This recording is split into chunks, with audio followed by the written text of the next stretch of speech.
Life Stories. Thank you, Alan. Thank you, David. What a story. Excellent. When's the movie coming out? Well, I mean, your story, is it your story synonymous with many, many young people in Glasgow? Yes, very much so. Yeah, I'm one of the ones who's been blessed, who, for some reason, God has intervened in my life. A lot of friends and a lot of people that I've grown up with who've had similar stories are no longer here. My brother being one of them. And you mentioned, was there only you and your brother in the family? Yeah, I've got two brothers, but it was my big brother who passed away. Right. I'm the youngest. And what about your other brother? Are you in contact with him now? Yeah, I'm in contact with him. He's on a journey with God. Hallelujah. He's doesn't believe, but I think he's. I don't know. We'll keep praying for him anyway. Now, Sure. you mentioned your dad. That was brought some structure into your life. And what about your mum? Was your mum around at all? Yeah, my mum's around. My mum's still around. She's been there from day one. My number one fan. She's still here. I actually work with my mum in the business, and she's just about to retire. So yeah, she's came to Christ over the years. As part of the same church as I am. So yeah. Excellent. So you're doing it's going out like ripples in your life, touching people. Yeah. The people that want to receive God will, and the people that won't. But I'll continue to share and let people know there's an opportunity there for them. Excellent. Now, you said when you were about 11, between primary school and high school, you were a bit of a bad boy, and you like to having fun, you called it. But did you realise at that time that you were actually breaking the law? Yeah. As simple as that. Okay. So anyway, you grew up and you went to high school, okay? And having realised, you said you started drinking and hanging around with gangs. How did that happen? Did that just happen automatically, or was it people you're hanging about with, or what? Yeah, it just pretty much happened naturally. Like, we were hanging about in the area where I grew up, and you have a group of friends. You're 10, you're 11, and you're just having fun, doing what you're doing. And then when you're propelled into high school, things change when you go to high school. And with the gang culture in Glasgow is that there's older boys who are in your gang, and there's older boys who are in other gangs, and basically you inherit their beef. They used to fight, they have enemies, and you're from this area, so now they people are your enemies, and it naturally just happens. And as we hung around in a large group of boys, we naturally just became that gang from that area. So we basically just fell in line essentially and got involved in the stuff that we seen. And as young men who didn't have a lot of direction, or a lot of us didn't have male role models, the older people that we hung around with were our role models. We looked to them, and that's how it just happened. And I'd imagine that would be the same for the boys in the other gangs from the different areas. We were just told that essentially that's your enemy and you fight them, and that's what we done. And then you begin to hurt people, and people begin to hurt you, and so it solidifies that mindset that these people are your enemy because they have now done stuff personally to you, and vice versa. And now it's, when you see these people, it's an automatic fight, no matter where you are.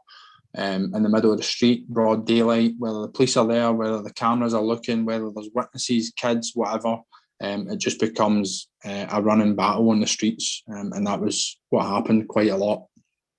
And were you ever scared in those situations? Yeah. That's what I said earlier. Like, the alcohol helps, you know. when you're a young kid and you're running towards other guys, and you're throwing bottles and they're throwing bricks, and sometimes people had knives and stuff like that. It's scary. And to be honest, you don't really want to be there. You don't really want to be doing that. but you're part of this group of people that are doing it. That's what's expected of you, and it's essentially peer pressure, but it gives you an adrenaline rush. And as I got older, and maybe a bit more braver or maybe a bit more drunker, I thought I enjoyed it. And then I ended up like bitter and angry and hating these people, and that just takes over, it takes over the fear. But yes, to answer your question, I was scared, anxious, worried for my safety, but you still just do it. Now, okay. And do you think, is that still prevalent in Glasgow today, the gang culture? Is it still going on today? I think it's still going on, but I don't think it's as prevalent. I think it was in the 90s and the early 2000s, every single area had multiple gangs. Wow. I think nowadays it's still there in some areas, but not as much. So the area where I grew up, Rutherglen, is one small section of Glasgow, and we had 9 different gangs, probably in about a 5-mile radius. So we would be going to school, and we would go through areas that we had problems with. So sometimes people would be waiting at bus stops, and you would have to run into school, and then they would come to your school, and you would go to their school and try and catch people, and they'd come and try and catch you. And I remember people having to get taxis home and stuff because school buses were getting ambushed. So folk were then getting taxis home because they were fearing for their safety. And did you ever feel having, say, had a fight or an altercation with one of these gangs, did you ever have any regrets after any of these fights? Probably not at the time, no. No, because you're essentially, you have this mindset that these people are your enemy. It was the same with the police. I was very violent towards the police, and I never regretted it at the time because I seen the police as my enemy. I seen the police as these people who were falsifying charges against me, lying in court, just to get me off the street. And it was the same way with other gangs. We seen them as our enemy. We had no regrets. Our mission was to hurt them as much as possible, and that was it, really. Okay. Now, you were quite a figure. 6'5" is quite tall to be coming at you at any stage. So I wouldn't be scared if you came at me. But you also said that you were no angel, and the police actually targeted you. In what way did the police target you, do you feel? Well, because I was such a nuisance in the area, and as a gang we were causing a lot of problems, falsifying charges. They would I remember the police telling me that they would lock me up to prevent crime. So they would lie. I would be walking down the street and I'd be arrested for a fake crime that never happened, and I'd be sent to prison for 6 months. So you can imagine how that made me feel towards authority, towards police. And then when I got to about 18, 19, I decided that if the police are going to arrest me and send me to prison for no reason, then my mindset at that point was I'm going to give them a reason. So they would arrest me for whatever, and then that arrest would turn into multiple charges because I would be punching, biting, spitting, headbutting, kicking. So a lot of my previous convictions are police assaults, because the police were just a gang who could do what they want. They could beat you up, but if you hit them back, you're getting charged with a crime. So it's double standards, or it was double standards. I don't know what it's like now, but when I was growing up and I was being arrested, I was exposed to violence from the police, and I would answer that with violence. But I'd go through the court system and go to prison, and they'd go home to their families. And how is your relationship with the police now? Yeah, it's better. I don't have a problem with the police. I just see the police as human beings. They need Jesus. They're sinners like me, like everybody else. I've had the opportunity to witness the police. Hallelujah. We had a couple of police in our church at one point. I have friends that are police. It's the same with prison officers. Getting into prison to work with people, I encounter prison officers. I need to work with these types of people side by side now because I have a different mindset and a different goal.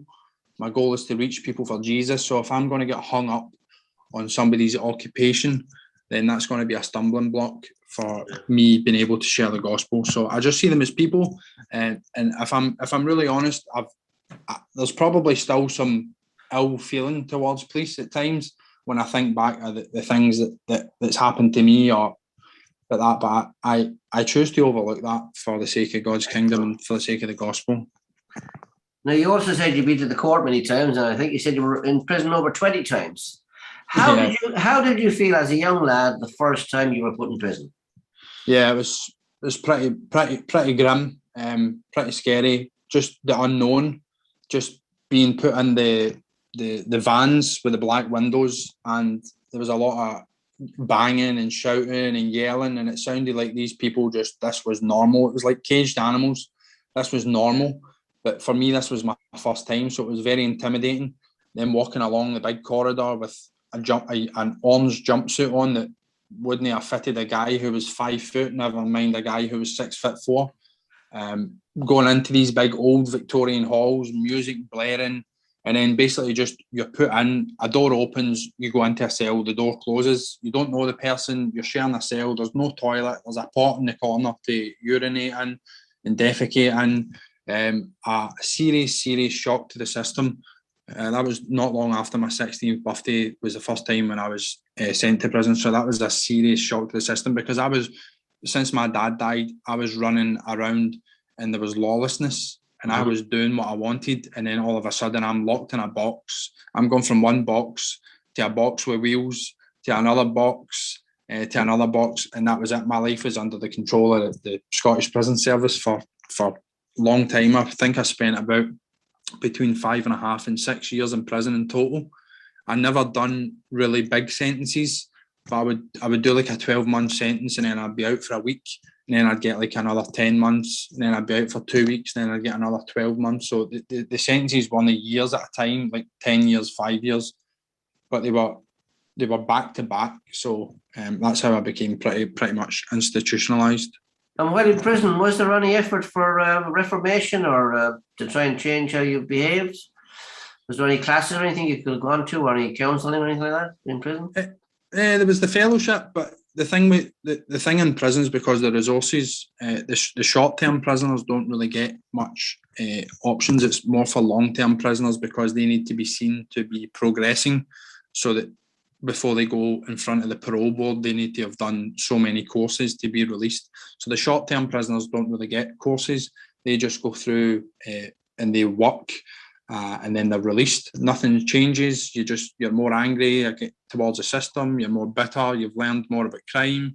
You've learned how to sell drugs, make money, and then you're kicked back out into the streets, homeless sometimes, with no money, and then that's it. It just starts again. I remember being released from prison as a young man, and the train station had an off sales right next to it. So everybody was released for the prison, walk down to the off sales, walk into the train station, get the train back to Glasgow, and by the time you're back at Glasgow, 9:30, 10 in the morning, and you're extremely intoxicated. So yeah, it's not a good start. You said you had no purpose in life, but God kept putting Christians in your path. Where was the first encounter you had with Christians in your path? The first physical Christians was about 2011. For me, it was books. There was books in my cells. There was Bibles. There was a book called How to Catch a Thief. I think it was a guy, Richard Taylor. I think he was maybe Welsh or English. That was in my cell. And then there was the guys from Tough Talk. Their book was in my cell. And then when I was in a young offenders, they actually came in and spoke. So I think the first time was 2009, and then the chaplain in 2011. And then that was when I had decided to go to the fellowship when I was in Berlin prison in Glasgow. And then I was transferred to Kilmarnock prison. And that's when I really got involved in the fellowship.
Stories. You also said there when you were telling our story that at 21 you came to know Jesus, but it took about 3 years before you really committed yourself. Was there a particular defining moment in your life when you committed your life? Because some people can remember the time, the date that they accepted Jesus. What about you? Yeah, for me, I think it was more of a period, and it was more of a transition. Like, I think I'd committed my life to Jesus multiple times by praying and asking for help, but not really understanding how to walk the walk. But for me, it was that defining moment was probably in 2014 when I was doing my last prison sentence, and when I had cried out to God again and basically said, "This time I'm going to fully commit," and I did.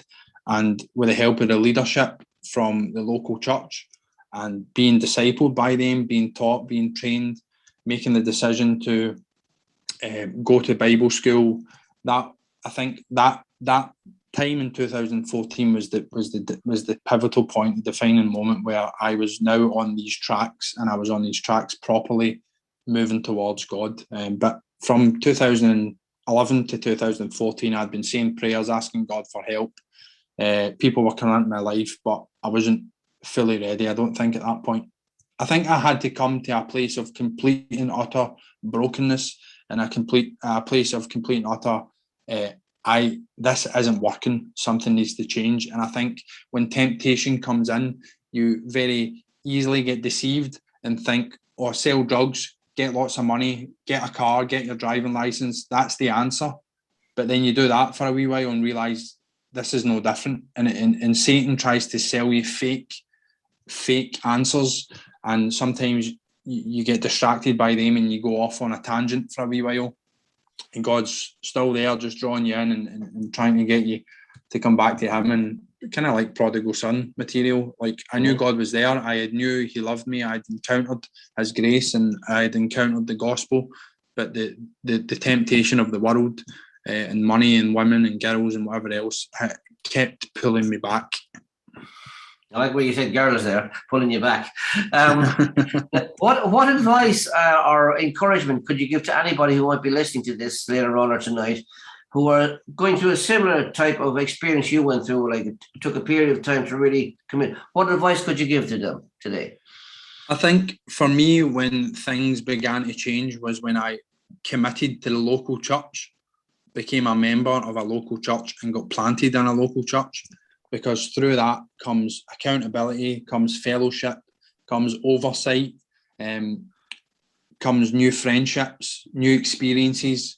So being planted in a local church, commit fully to a local church, serve in areas, give your time to the local church. When I was no longer at a prison, I was involved with food banks and stuff like that.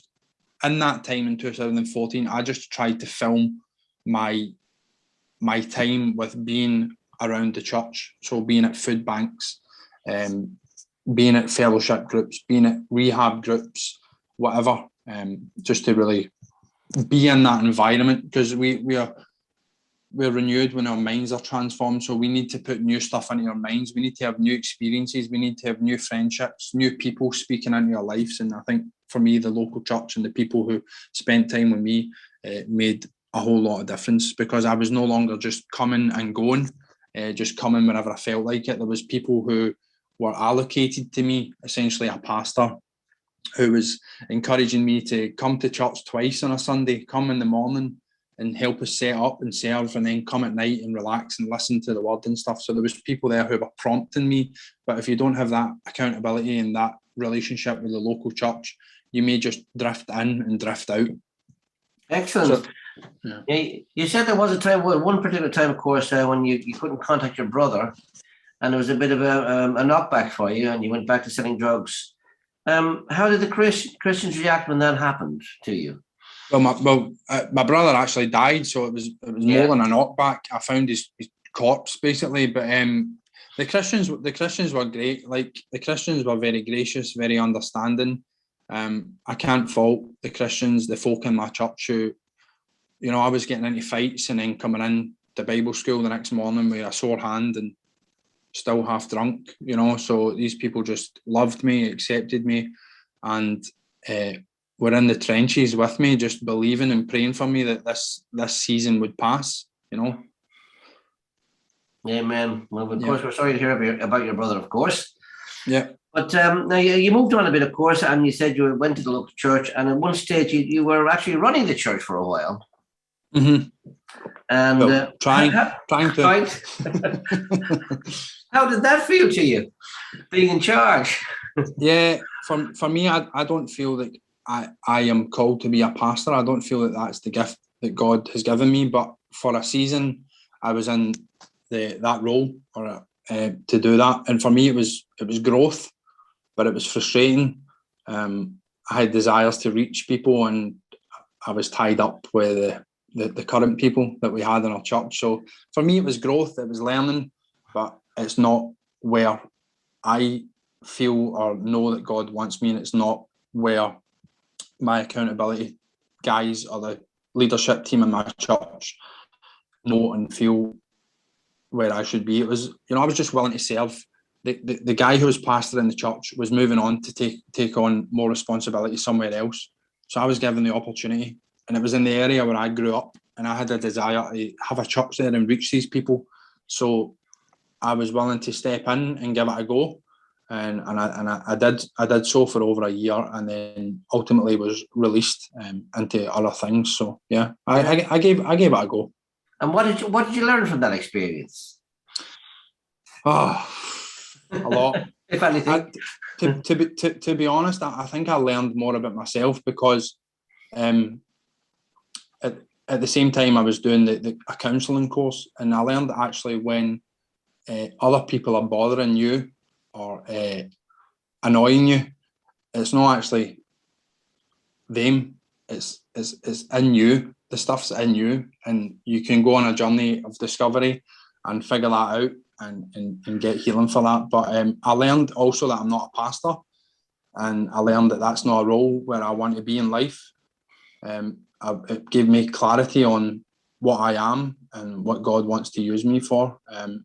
I believe that the people around about me would have grown through my input, but it was a season of learning and clarity, I would think, and growth for myself. I think God just threw me into the furnace so He could sanctify me a wee bit quicker.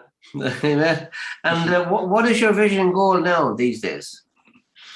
My vision goal, to work with prisoners, to work in prisons and to preach the gospel. Excellent. And you said you go back into prison. How does it actually feel for you now going into of your own free will walking into prison? How does that feel? It feels quite strange, because when I walk into a prison, I feel like a prisoner, and when I sit with a group of guys who are prisoners, I feel like I'm one of them, because that's just how it has been for so long. So I need to remind myself that I'm visiting and I'm going home, and I'm here for a purpose. If I'm invited into a prison, I know that God has opened that door for a reason, so that I can go in there and testify about Him and ultimately share the gospel with these people. So at the moment, I've been in 5 or 6 different prisons in Scotland. So Excellent. pretty good. Excellent. Now, of course, more and more importantly, of course, you've got yourself a lovely new wife and 2 kids. Tell us a little bit about the family. Yeah. I met my wife through. She came to the church, was part of the fellowship that I was in, and we just started dating, clicked. I was single at the time. I had been on a journey with different relationships, and then just not living right, and had a period of celibacy essentially and singleness, and then God brought my wife into my path, and we dated for some time, and then we got married in 2016, I want to say. Don't forget that. And then we had our first daughter a couple of years ago, and then we have had another daughter in the last 4 months. So life is very different, having kids, going from independence, single, to married, to having kids, to having a business, to be involved in a church, having responsibility. So God has really been changing me a lot over the years, and I've been just essentially transforming me, but from one degree to the next. And tell us, what are your girls' names then? Tell us. Sophie and Summer. And how old are they? How old are they? And my wife's name's Stephanie. It's all S's. Okay. One's 4 months and one's 2 years. Oh, so you've got your handfuls of nighted then as well, feeding babies, changing nappies. Yeah. And That's where we're at. how does that make you feel then? It's great. It's a great experience. I love it. I love being a dad. It's obviously new to me, so it's just figuring it out as you go. But as if you've had kids, you'll understand that it can be frustrating. It can be challenging. Yes, I have 2 girls myself. Yes. Yeah. So yeah, it has its challenges, but the good outweighs the bad. Amen. Now you did also mention you started the business in your hometown, shall we say? Tell us a bit about the business.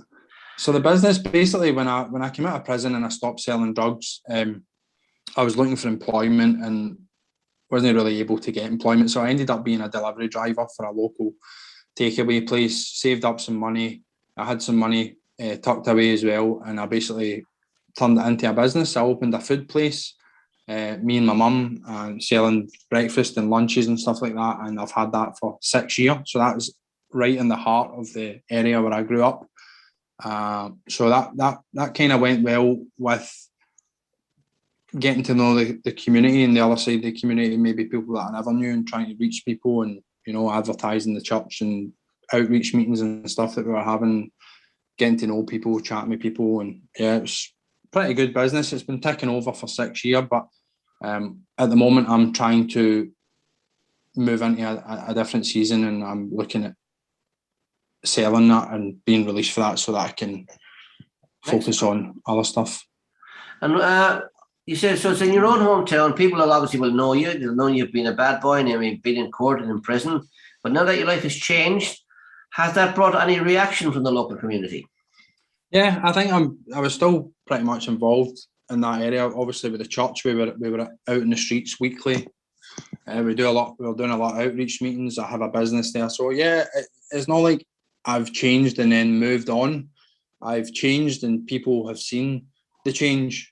God has kept me there, and people can argue with you about the gospel not being true and about Jesus not dying for you on a cross, but they can't argue if they've known you for 30 years and they've seen the real change in your life. You went from this and you're this. It's alien to them. They don't understand it. I don't know if some people can grasp it or they can't, but most people are happy. Some people say, I'm pleased that it keeps you out of prison. Some people see Jesus as an antidote for not going to prison. But that is what it is, aye. And have you had the opportunity to reach out to any of your own members of your old crew or gang? Yeah. I've shared the gospel with every single one of them. Some have responded, some haven't. Some just avoid me now because I'm just that Christian guy who talks about Jesus. Well, it's been fantastic speaking to you, David. Thank you so much for your fantastic story. And all the best with your business in the future, of course. But there's one last question I have, which I ask all the guests on here, and that is, of all the decisions you made in your life, what is the best decision you ever made? Well, I think becoming without being textbook Christian, like becoming a Christian is the most important decision in this life and for the next, because it's not only, you could look at my life and be like, well, that's great. He's married. He's got kids. He's got a business. That's great. He's doing well in life. But ultimately, this life is coming to an end at some point. It's guaranteed. And eternity awaits every single person. It's hell or heaven. There's no in between. We need to make a decision. And I've made that decision to receive Jesus, make him my Lord and my Saviour, receive the forgiveness that he offers. And ultimately, in the next life, I know and believe that I'll spend eternity with him. And that's extremely important, because eternity is forever. This life is, the Bible refers to it as a vapor, like grass. One day it's here, the next day it's gone. And 60, 70, 80 years in comparison to eternity, man, it's a no-brainer. So I'm very, very, very thankful to God that he opened my eyes. He let me see the gospel. He let me see the truth. And he brought me to a place where my heart was ready to receive him. So that is the most important decision I've made, and any human being on this earth can make, is to become a Christian, to accept that we've fallen short. We don't meet God's standards, but God has his hand out, reaching to us through his grace, his love and his mercy, and he's offering us the free gift of forgiveness and salvation. So that is it in a nutshell. Thank you so much, David. Fantastic talking to you, David. As we said, we wish you all the best in the future with your business. Thank you very much. And with that, I'm just going to hand back to my brother Alan. Thank you, David, so much for all your sharing your story and answering George's questions so succinctly. It's been lovely hearing you tonight and hearing how God has changed you.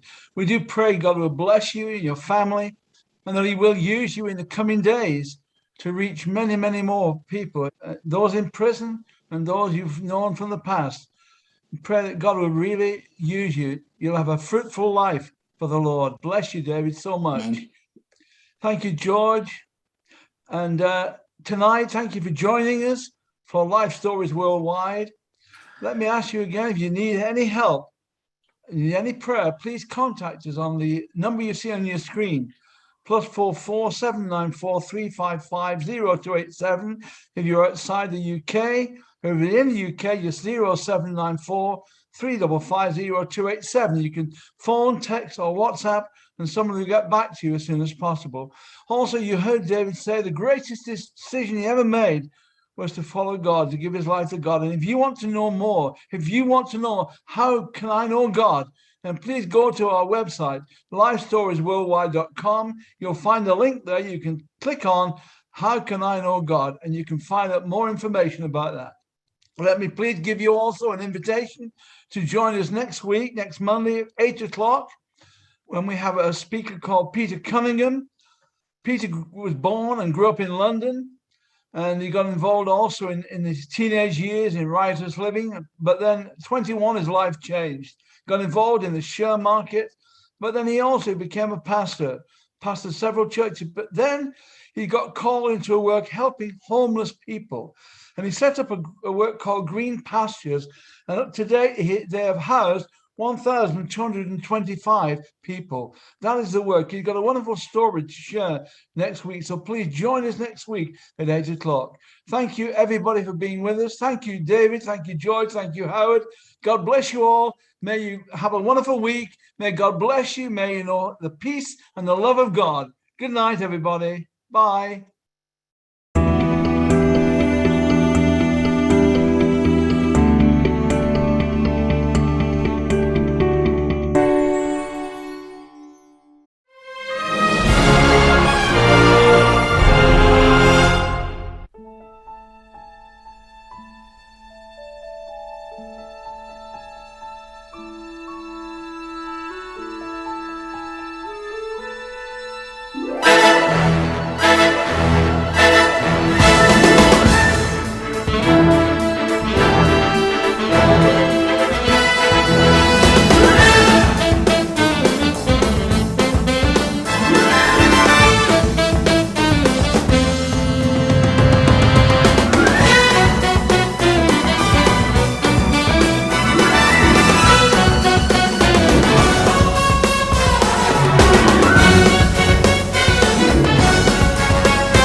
Life Stories.